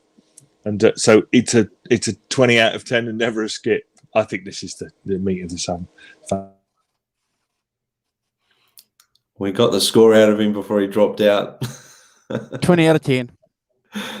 We'll continue Fantastic. on. We'll continue on. Continue on. Continue on. You're back. I'm back. Right, over to you. On. Yeah, I'm back. Over to you. I did say. Yeah. Well, look, I can't really touch on too much more than what you've already sort of spoken about, Simon. But I mean, the intro is fantastic. Vocally, it's really strong. It's some interesting wire use, the blues stylings. It's just that late 60s sort of trippy vibe. What a great way to end the record. And Jeff Beck, what can I say? When you watch this back, I hope you are happy with this score. I gave it a 20 out of 10, and it's never a skip. Oh, we got Pepper on. Yeah. Pepper's going to give it a score. Oh. Well, this is what blues rock's all about, isn't it? Killer riff, maximum swing, filthy guitar work going on. Just as thrilling today in 2021 as it was, I'm sure, for the young cats and the young chicks back in 1968 when they first heard it. I know this is a family show, but apparently, in some forms of entertainment, there's something called the money ball or something like that. This is the money shot for the album. I gave the other songs, the two other songs, previous songs, Brad scores. This is a triple Brad score, and I'm sorry to rank it like that because I tried to be a little bit serious, but the last three songs for me, especially on this album, it's just what makes it gigantic. And I've really enjoyed going over this album this week, and I'm convinced that these three songs are exactly where they were for me when I first heard this album. Give or take a couple of other songs that we've ranked, that have gone up and down over the years. But I just think this version it's just a masterpiece. It's a masterpiece. It's the best song on the album. So triple Brad score. So what's that? 60 out of 10. So okay. I love it. That's very particular, isn't it? I'm giving this 60 out of 10. Well, I watched a live version of it today on YouTube with Jeff Beck and Rod Stewart gets up on stage, and I think they did this song, and it was just, it's just amazing to watch. I encourage everyone to go look it up and watch it. It was very heartfelt. But I was watching a ton of stuff on YouTube today of Jeff Beck, and all I can say is, wow, he is just astonishing, isn't he? Just the most unique guitar player to walk the planet, without a doubt. I think we will give him a lot more credit on this channel moving forward than maybe elsewhere on the internet, because he deserves it. Yeah. Oh, yeah. And there's a shitload of other albums too, guys, that we can talk about, so I'm glad that we've caught the Jeff Beck bug. And our apologies for taking 2 years or 3 years to get to Jeff Beck. But just goes to show there's a hell of a lot of good records out there, guys, and we've got a lot more coming up. But Simon, I've got to tell you, and Brad, Jeff Beck is, if there's one thing one thing this week is reinforced with me with Jeff Beck is that he didn't give a damn about fame, stardom, or anything like that. Nope. No. And nor did Peter Green, Nope. nor did Clapton, nor did Jimmy Page. You know, they, if they were, I never caught any wind of it because they were just so, just cool. Though, Jeff Beck, I don't like this, so I'm going to go home and sleep on my mum's couch for a week and then decide what I'm going to do next. It's funny, isn't it? It makes you laugh. How many times did he do that? Half a dozen times over the course of his career. I'll just go home and have a cup of tea and talk to my mum. Yeah. Forget about it for a minute. Yeah. I've one thing that interests me, Brad, about this song, and is that I noted it, is that it's in the key of F. It's not. Did he tune his guitar down a semitone? I've never sat down down and worked it out. I just noticed. I thought, in a sense, it's like F is a slightly unusual key to play a blues song. It's like I just struck me as being a bit old. I was like, that's weird. I must ask Brad if he knows about whether Jeff, particularly down tuned or did something down tuned. Be honest with you, I'm going to have to investigate because there's a possibility he played it just in F. I mean, a lot of players like playing in F. Yeah. Oh, yes, just an observation, really, because mostly, blues is all like A or E or B or whatever, they're kind of not normally in F, unless somebody, unless there's a key thing. But it just struck me as I didn't know when you think to yourself, I wonder if he's down tuning or something, or heaven forfend using a capo. I don't know if he's a capo user, but definitely could have possibly. I think he would have just played in F. I mean, I think we're maybe overanalyzing it. He would have just played in F. Maybe they just picked a key that suited Rod's voice and went for it. Yeah. I just wondered as a one of the things that occurred to me when I was listening to it. Yeah. I promise, Nelson. I'm just saying to Nelson there. I promise we'll do that within the next 8 weeks. I'm on a big buzz. Absolutely. Yeah. Absolutely. Well, we do more Jeff Beck. Absolutely. It'll be really good because they're really interesting albums and worth it. The other thing I want to ask you guys is that I sort of thought about when I was listening to this is that would you program it differently? Would you do different track listing for it? Would you kind of reorder the tracks in a different way? I'd swap 1 and 2 around. Okay, I'd swap. We'll wait for that. I'd swap 1 and 2 around. I'd leave 8, 9, and 10 where they are. Yeah, I like the way the album ends. I like the way the album ends. Kind of ends on a strong, hard note. It's quite good. It has its start, dips out in the middle, then comes hard at the end. It's great. And I think they did that deliberately. I think the production guys deliberately left the solid 3 songs towards the end. The exclamation mark, Simon and Brad, that's great. It's important to do that. It's been a great album to talk about and to listen to. And I'm going to say to you guys, you have to check out our social media accounts to find out what the next album is. So the next album is Brad's, and in the course of the next 30 minutes, he should do a post. Well, I've got it set up ready to go. Oh, he's going to do it now. I've got it set up ready to go if you want me to post it. Yeah. Okay. All right. Just a thought from John, interestingly, who says F would be tuned up, wouldn't it?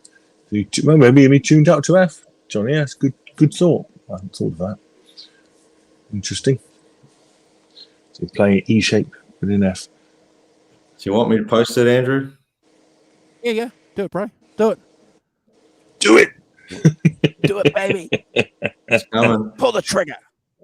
That's what he said. Pull the trigger. Where is it? Oh my gosh. Oh my gosh. Oh, look at that. Oh my gosh. Oh, Oh, oh my God. oh my Oh, god. wait. Oh, I shouldn't have shown it. Oh, can I? Oh. No. Okay, I didn't show that. Oh, I did a naughty thing. You can cut it out later. Oh. That's all right. Wow. You guys didn't see that. Has somebody seen it on their Instagram? It was very. It was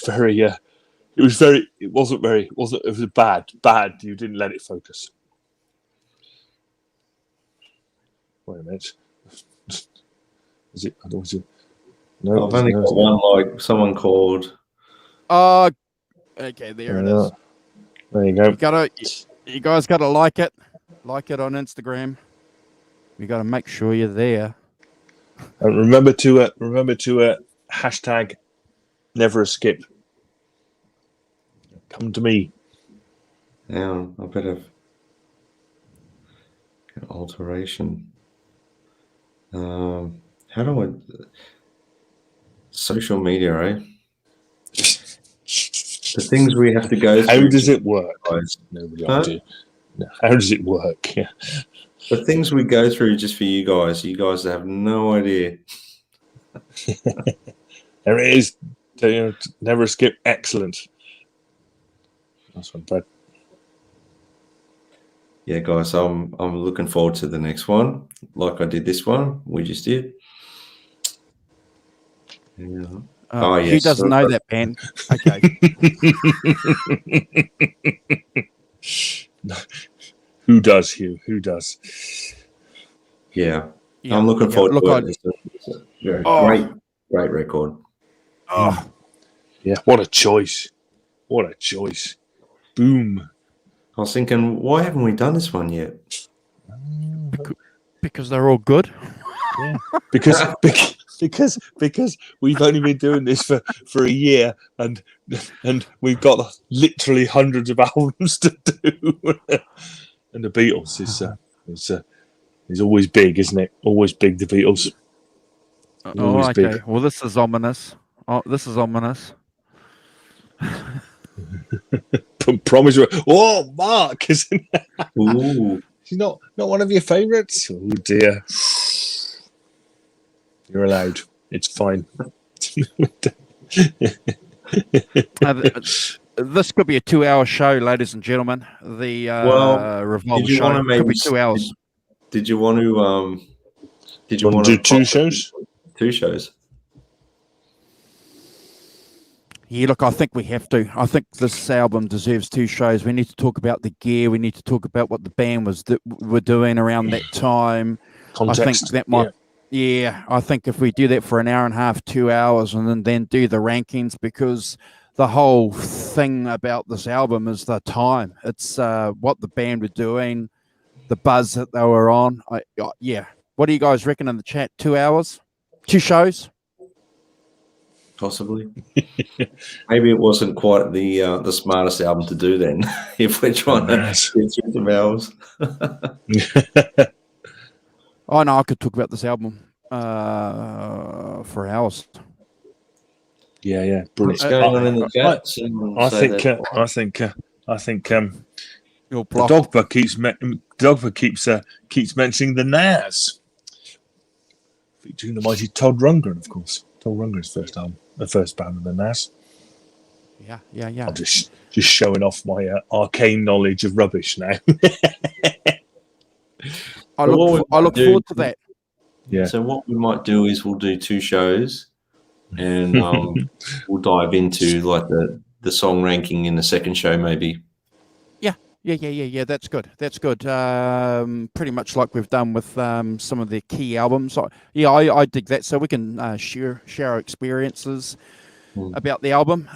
It's deserved its place in rock and roll history, hasn't it? Pantheon, I think is the word you're looking for. Yeah, but that's I think 2 shows. I think one ranking the tracks and one talking about the background and the always, John, always the British. The UK. Yeah. This is the British electric boogaloo. Where is it? Yeah. I'm going the wrong bloody way there. British, Yeah. see? So we're doing the British version. Unfortunately, the Americans with their track listings cocked them up, didn't they? They just crazy people. Thanks, Alan. Talking, Thank you, Alan. Thanks, Helen. talking about Americans. Take care. Talking about Americans. Hang on. Stuffed it up. Bleach Ethereum. Bleach Ethereum. If the Rev has got to 2 hours watching us rat bags do a show, if he's got here, special shout out to the Rev. He's with his family. He's Good work, Disney Rev. World Yeah. playing He's at golf. Disney World. Is he at Disney World playing golf? Is he? I don't think we should be giving that a thumbs up at all. You know, on the grounds that I'm not at Disney World or playing golf and sitting in my sitting room. It's like Sending people photos of his trip. Yeah, but see what I mean? Not sending any to me. Yeah. No. Yes. I think definitely off with his head. So we're jealous and envious. Thanks, Derek. Always Derek, a pleasure, yeah. Derek. Love your comments. Love your support for the channel. Awesome. Yeah. Appreciate all you guys' support. And if you guys ever want to jump on and spend some time with us, just let us know. We'll make some room for any of our regulars in the chat. As I always say, everyone's got a story, and we'd like to hear them from our community. Be really good. If people want to come on, fantastic. Yeah, so we have to sort out 2 shows. Andrew will do the cards, we'll share them. And looking forward to that. We've got a bit of work ahead of us now. Getting all the information and whatnot, but I've got some pretty good resourceful stuff to look through, and I'm going to really enjoy doing this one. It's one of the Beatles albums that's got quite diverse sort of songs on it. You can really hear the difference in the Lennon-McCartney songwriting. It's starting to really, show that there's quite a contrast in their songwriting, which I find is really interesting. And I'm looking forward to it. It's got a song that, I've always rated very, very high in the rankings for me. Don't give it away. Don't give it away. No, I'm not giving it away like Andrew giving away the come straight away. The plot. Yeah. Andrew the spoiler, Walton. Plot spoiler, Walton. Plot timeout. Oh dear. That's all right. He was just excited. I get it. I know. He was liking it. It was all good. Yeah. But actually, just touching on Jeff Beck, one of his versions of A Day in the Life that I've seen on YouTube, my goodness. And was it live at Ronnie Scott's as well? I've got that on DVD. Yeah. And that's if you've never seen it, you have to watch it. I'm giving you some orders here. You need to go and watch live at Ronnie Scott's, at least to watch the one song, A Day in the Life, the way he plays it. If it doesn't bring goosebumps and you well up in your eyes, and there's something quite wrong with you. Yeah. So we're looking forward to it. So if we've got a few people in the chat that are looking forward to it, or we've got some that are saying they're not. No, they are. No, absolutely are. I saw someone say, what was it? I'm just going back in the chat now because I haven't got it open. It's about blocking someone. Who was it? No, it's all right. Nothing seriously. Yeah. So yeah, thanks for joining us, guys. And if you got this far and you've listened to us, at this far into the show, 2 hours in, and you haven't subscribed already, then make sure you hit the button, subscribe. Yeah. And please give us a thumbs up. and follow us all on social media. You know, Yeah, and nothing. we'll share through the week our up and coming thoughts on the show and this and that. We'll try and do a little bit of stuff to get you excited for it, and we're looking forward to it. Yeah, fantastic. Yeah, and Nothing we to will forget. do more Jeff Beck in the future. 100%, 100%, Absolutely, yeah. without Good. doubt. All right, guys. We have to. Indeed, one of the. Shall I say goodbye to everyone in the chat? Yes.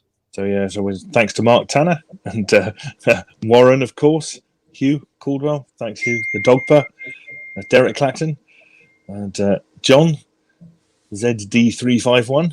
Cheers, Thanks, John. John, for Thanks joining. for joining us. It's really good. Thanks for the comments and hope you enjoyed the show. It's good to see you. Teresa, Maria D'Souza. Thanks, Teresa. She's sending us a big hug. There we are, guys. So we're very lucky. Deja Voodoo, Ellen Forrestine. What else we've got here? We had, of course, Nelson. Of course, Nelson. How you doing, Nelson? Hope you're good. Thanks, guys. Arvin, of course, Arvin. Derek Clacton. And the guys from Johnny Bean Show. Jay, 708, Johnny Bean, and depends how far I can go. I can only go back so far on my chat. So Hugh Caldwell. So yeah, thanks everyone for joining, and we hope you enjoyed it. And we'll see you next week for part 1 of Revolver. So take care out there, and we'll see you next week. See you guys.